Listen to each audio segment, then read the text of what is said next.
សួស្តីបងប្អូនអរគ្នាថ្ងៃនេះខ្ញុំជះលុយ15000រៀលដើម្បីធ្វើមុខម្ហូបខ្មែរមួយមុខបើបងប្អូនចង់ដឹងថាជាម្ហូបអីតោះទៅមើលវីដេអូនេះទាំងអស់គ្នាសរុបមកថ្ងៃនេះខ្ញុំបានអនុញ្ញាតឲ្យខ្លួនឯងជះលុយ15000រៀលដើម្បីស្លប្រហែលតាពាំងតម្រូវចិត្តខ្លួនឯង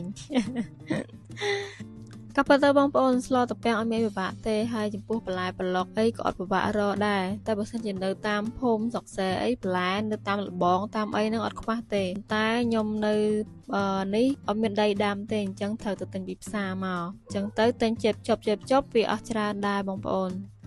បន្លែដែលសំខាន់ជាងគេសម្រាប់មុខម្ហូបមួយនេះគឺតាពាំងហ្នឹងហើយថ្ងៃនេះខ្ញុំទិញតាពាំងទាំងមូលហ្មងយកមកចិតអីខ្លួនឯងព្រោះអីវាអាចដោយសារវាមានតម្លៃរៀងធូរជាងឲ្យយើងទិញគេចិតហើយអញ្ចឹងយើងយកមកចិតខ្លួនឯងចំណាយពេលចិតខ្លួនឯងតិចទៅដើម្បីអស់លុយតិចឥឡូវបងប្អូនមកមើលពីសកម្មភាពខ្ញុំចិតតាពាំងបេះបន្លែដើម្បីស្ល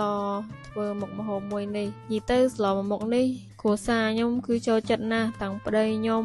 បងប្រុសខ្ញុំប៉ាខ្ញុំឯងចូលចិត្តហើយខ្ញុំក៏ចូលចិត្តដែរហើយបើយើងដាក់មកទឹកត្រីម្ទេសហឹលទៀតមកអូនិយាយពីថាជាតិបាយមួយឆ្នាំងហូបបាត់ឆ្អែតទេបងប្អូនអើយបេះបន្លែប្រាហ្នឹងត្រូវតែមានក្មេងតូចមួយមកឆាឆៅតែគាត់មិនបានឆាឆៅយើងគាត់នៅអត់សុខទេតែបើសិនជាបាត់គាត់មួយថ្ងៃឬក៏បាត់តែ1ម៉ោងហ្នឹងបងប្អូនអើយដើររំវែងហ្មងខ្ញុំវីដេអូថ្ងៃនេះរៀងវែងទៀតបងប្អូនដោយសារបន្លែយើងច្រើនហើយ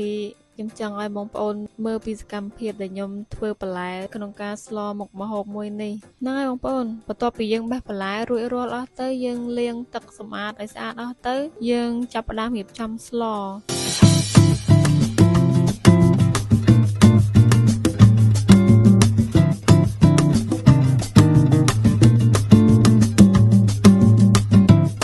សម្រាប់ខ្ញុំនៅខាងខ្ញុំពេលដែលចាប់ផ្ដើមស្លគឺខ្ញុំយកស្ករក្រហមបន្តិចមកប្រឡាក់ជាមួយនឹងតាពាំងយើងឲ្យសព្វដើម្បីចាស់គាត់ប្រាប់ថាឲ្យកាត់តាពាំងឲ្យវាអស់ជាតិហាងអីចឹងណាចឹងទៅខ្ញុំប្រឡាក់ស្ករក្រហមមួយតាពាំងនឹងឲ្យសព្វទៅហើយចាំយើងដាក់រំងាស់តាពាំងនឹងពេលដែលយើងដាក់រំងាស់នឹងយើងដាក់អង្ករបន្តិចដែរបងប្អូនហើយយើងមើលតើថាអង្ករយើងរៀងឡើងបងប្រគួយហើយយើងចាប់ផ្ដើមច្រំប្រហុកចំពោះម្ហូបនេះបើសិនជាយើងដាក់ប្រហុកតិចពេកក៏វាអត់ឆ្ងាញ់ដែរអញ្ចឹងទៅតោះរៀងចាប់ប្រហុកបន្តិចតែបើសិនជាបងប្អូនអត់ចូលចិត្តប្រហុកអាហ្នឹងគឺលៃទៅតាមហ្នឹងបងប្អូនអញ្ចឹងយើងច្រំប្រហុករួចរាល់គឺយើងដាក់ត្រីចូលទៅមើលតើថា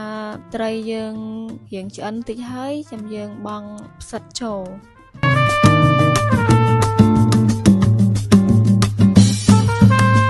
ចាបងប្អូនផ្សិតនេះតើយើងដាក់ឲ្យរៀងយូរបន្តិចពុះឲ្យយូរបន្តិចដើម្បីវាឆ្អិនល្អបន្ទាប់មកចាំយើងដាក់អានងចូលហើយមើលតើអានងយើងរៀងសពប់យើងក៏ដាក់បន្លែបៃតងយើងចូលទៅបងប្អូននេះជាការស្រេចជាចុងក្រោយសូមអរគុណបងប្អូនដែលបានទស្សនាវីដេអូរបស់ខ្ញុំអញ្ចឹងសូមបងប្អូនជួយ follow page ក៏ដូចជា subscribe channel របស់ខ្ញុំផងជួបគ្នាវីដេអូក្រោយជម្រាបលា